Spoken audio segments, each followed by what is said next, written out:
Could it be that how the Cincinnati brawl is being projected and handled reflect a bias agenda doctrine, fabricated upon years of false propaganda, craftily constructed and unjust? An astute concept, cunningly derived by deceitful autocrats, between oppressors, enslavers, and passed down to their descendants, invented and conjured from the pit of their souls to justify inequality and negative biases toward those who are not white? Have the white assailants been charged? Where are their mugshots? This is a new place in time, and there is a new reality today that commands real justice and no racial bias in how law is enforced. Black people are a kind, forgiving, and compassionate people, but all are not docile. Being white doesn't prove participants are innocent, nor does losing a fight make white aggressors victims. Could it be the agitators instigated a fight and simply messed around and found out? Welcome.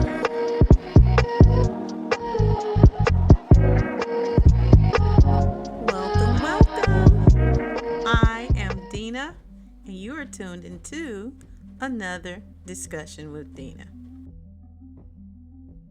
And, like I said, the people that are being called the victims seem to be pretty aggressive. I zoomed in, and once my phone kind of focused in, I saw the so-called victims, being pretty aggressive, towards the group of people that were already standing out there. It seems a debacle that happened in Cincinnati has been a main focus all over the media. This is very tough to watch. I gotta warn you. In Cincinnati.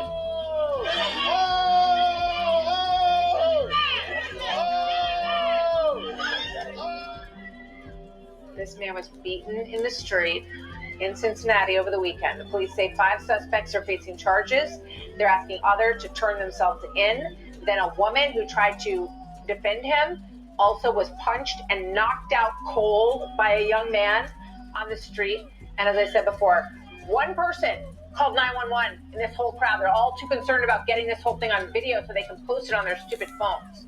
National correspondent Brian Yanis reports live here in New York. Hi, Brian. Hi, Martha. Well, we just got disturbing new video with a different angle of this vicious attack that unfolded at 3 a.m. on Saturday in Cincinnati. It appears to show a verbal confrontation. Then you see a white man in a white shirt slap a black man in a red shirt. Punches are then thrown, and the brawl ensues. The white man is punched and kicked repeatedly by black men and women. This new video also shows 2 other white men getting beat up. Horrifically, another video shows a woman being knocked unconscious, blood on her face after she was sucker punched by a man. Incredibly difficult to watch. Police have not said how or why this brawl started. Cincinnati's police chief says alcohol consumption played a significant role, characterizing it as a sudden dispute following a verbal altercation. Astoundingly, there were 100 people there, but only one person called 911. The Trump administration's Department of Justice suggesting hate crime charges could be filed. Quote, our federal hate crimes laws apply to all Americans. We at Civil Rights at DOJ will monitor closely how... I found that report very interesting, especially how this is called an attack and how hate crime charges are possible. But for whom? For who? Now, it is reported that the white guys actually initiated it, but notice as the information is being relayed, it can be implied that somehow these black people are the attackers, the aggressors, and are simply attacking these men because they were white. Is it possible that these white men initiated something themselves, that they did something, that they said something, that their behavior caused this reaction? Did anyone ever question that? Is that a possibility? They are getting the benefit of the doubt and are being titled victims simply because they are white, for we don't know what exactly they said or what it is that they did that instigated the entire event. It should not work like that because we have witnesses and people that said these white men were being aggressive. But we're talking about charges against the people who responded to their behavior and their act. And it simply shouldn't work like that. So we need to see these white men mugshots as well. Otherwise, many would be guilty of giving them the benefit of the doubt simply because and for no other reason than the fact that they are white. Just because these men were pummeled gives them no less responsibility in causing this incident and initiating it. Since we don't know, why are these black men being charged and not the whites? We want them all charged. If you're going to charge the black people, then you most certainly have to charge those white men. It's only fair. What have they done that made them exempt from being held accountable for their own actions as well? In the media, specific parts that of these videos that have pushed a narrative that makes the alleged aggressors appear to be the black people and our white people are victims. Now, and like I've said, I've seen the pics of the people that were labeled thugs, those mug shots. They're everywhere, but have yet to see the pics of these thuggish white people that were involved in this debacle. And I want to see them. I want to see those mug shots as well. Because although the entire thing was disappointing, it's just not uncommon for us to see and hear biases in the way that the news or media reports incidents like this.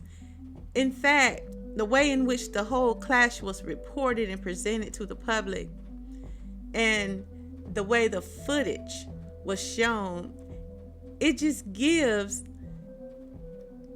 makes the media appear suspect. And they need to be held accountable for the way in which they report the news. You should get all of the facts and present it, not the little bits and snippets, and be willing to go back and show the entire thing so that we can have a complete understanding and people won't distrust the news that is being given. Because I have seen actual footage and videos that show a completely different story that is different from the narrative that the news or media has been pushing, making it overwhelmingly speculative that the way in which it was reported and highlighted in the media, it gives a racially biased undertone and perspective when it comes to this. What I saw is a mob of lawless thugs beating up on an innocent person, and it's disgusting. And I hope every single one of those people who engage in violence is prosecuted to the full extent of the law. When you have a grown man who sucker punches a middle-aged woman, that person ought to go to jail for a very long time. Like the ones that are beating up this black lady. What gets them so upset is that they see black people fighting back. They think it's black people being the aggressor when it's black people fighting back or black people defending themselves. They're not used to seeing black people do that. When you say these black people look really bad, now they look like white people. But they're not white people. They're responding. The history in America is that it's been white people attacking black people dying, getting lynched, fighting back sometimes and then dying, fighting back and then getting lynched, fighting back, getting almost killed, and then put to jail, sent to jail. Look what they did to MLK. How many times he got hit in the head with rocks? They love invoking MLK whenever they want to make a point. Don't judge them by the color of their skin, but the character. That's what MLK say. Yeah, y'all used to kick his ass. You killed him. Blew his head damn near off his shoulders. And then you invoke his name like we need to know something. Like we forgot something that he taught us. What about what you're supposed to learn? So now, the same thing with the riverboat. Same ideal thing with the riverboat, y'all. That was black people reacting to white people who didn't expect black people to defend themselves. That's what happened here. These Russians didn't realize they were in America, because in Russia, there are very few black people. You can treat them how you want because what will happen in Russia? What will happen? They will gang up and kill that black person or those black people. But you're not in Russia when you here. And in a neighborhood where there are black people. Very well put. I could not have said it better myself. And he was just telling it like it tis. Maybe you watched the video of the brawl and you did not like what you saw and you were turned off by the whole incident. That is completely understandable. However, you do not get to change the narrative or exclude the white participants from being held accountable for their actions as well. For it is alleged and told by many eyewitnesses, that these individuals initiated the entire skirmish. And then they were portrayed and depicted as victims, which is something that we are accustomed to seeing, because they did not get the response perhaps that they were expecting from these group of black people, that they decided to initiate whatever they did upon. Black people are not here to be abused, disrespected, nor should they accept in any form or fashion anyone attacking them or putting their hands on them.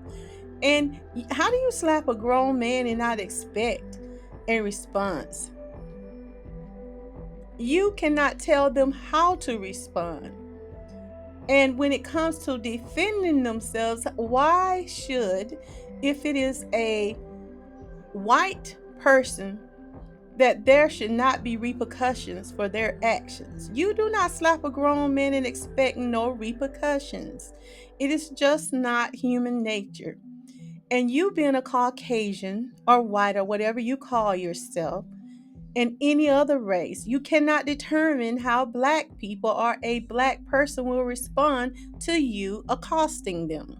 So I am certain that some non-black people from other countries or even other cultures may perhaps believe somehow in this weird world, anti-black world, that if you slap someone who is black, you insult them, you demean or exercise physical violence upon them, that they should respond in a meek, a docile, a passive, unassuming, or pliable way. If that is your perspective, you are sadly and greatly mistaken. Black people have no history of harming white people, but we cannot say that for those of the white race. You do have a history of that, especially here in America. You cannot control a response or expect, because you are of what you consider to be the white race, that it will be a cowardly or a weak response, so that you will not get a response. All black people are not built the same. And fortunate or unfortunately, the response that you get may very well be equal to or greater than the energy you brought forth when you initiated the situation. So my advice would be, treat people the way you would want them to treat you. And that way you don't have to mess around and find out the hard way. The FBI is investigating, and the national politicians have reacted to this fight. Mayor Purval says the, quote, racial dynamics of this fight are unavoidable and that honest conversations are needed to ease the tension. But it was Pastor Damon Lynch who addressed the racial and political divisions head on. Two combatants, one black, one white. A black man steps in, breaks it up. The white guy re-engages, slaps, not the black man that he had just squared up with, but slaps another black man. And nobody's asking, why didn't he just walk away? Cincinnati Police Chief Teresa Thigi and Councilmember Scotty Johnson criticized what's been shared online, but police won't release all of the evidence because they say it could negatively impact their investigation. So I don't see the slapper's mugshot. And so sadly, I have to agree with those who are politicizing this and racializing this. I have to agree with the Smithermans, the Ramaswamis, the Marinos, Corey Bowman. This is racial because it is unequal justice. And so until we see all the mugshots, this is still a racial issue.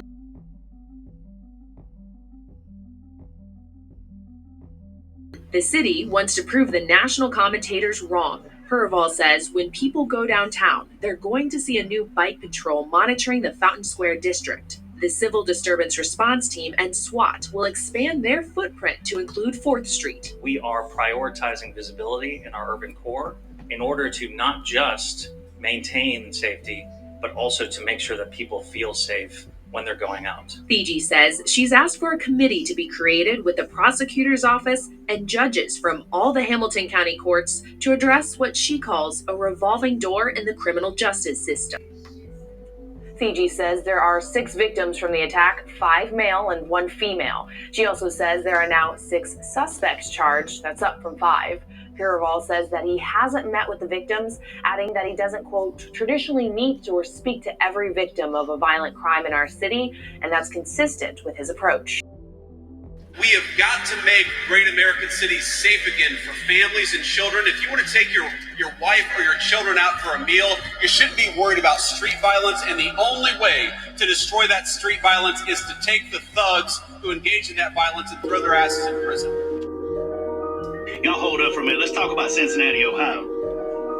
Because that little white boy, old man, whatever you want to call him, was not innocent. That white boy reached and slapped the brother in the red shirt across the face and started the fight.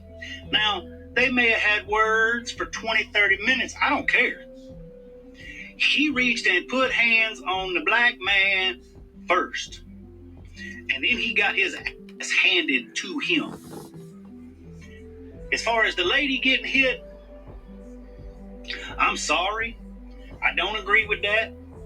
But what I don't agree with is white women and their just ability to have to get into the middle of 2 grown men fighting. Let him get his whooped.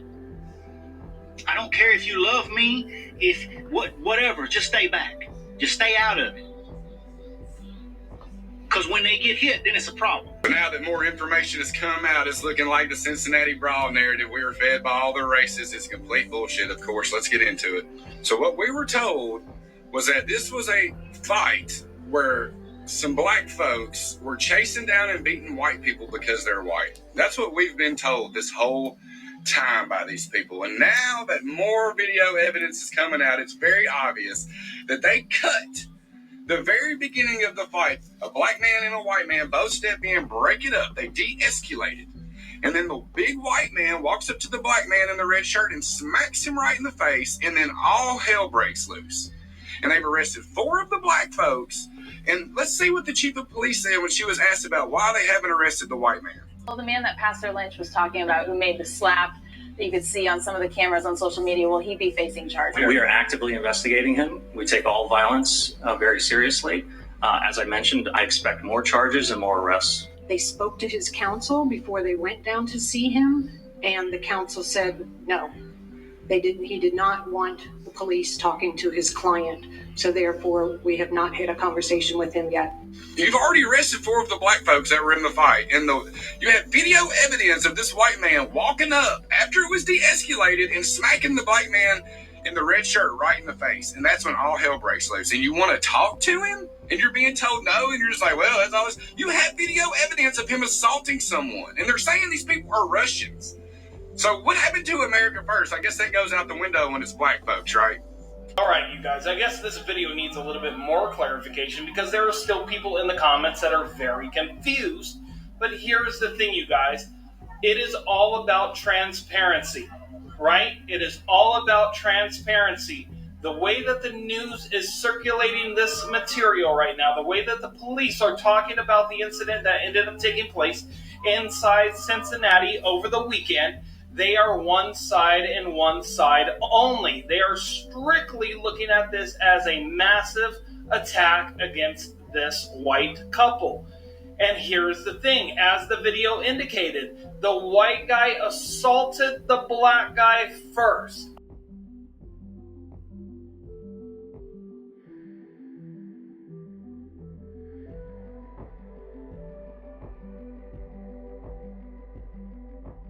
These are the descendants of the people who created the most diabolical system of white supremacy in human history, apartheid. They're not directly responsible for it, but it was a system that actually moved black people off of the arable land.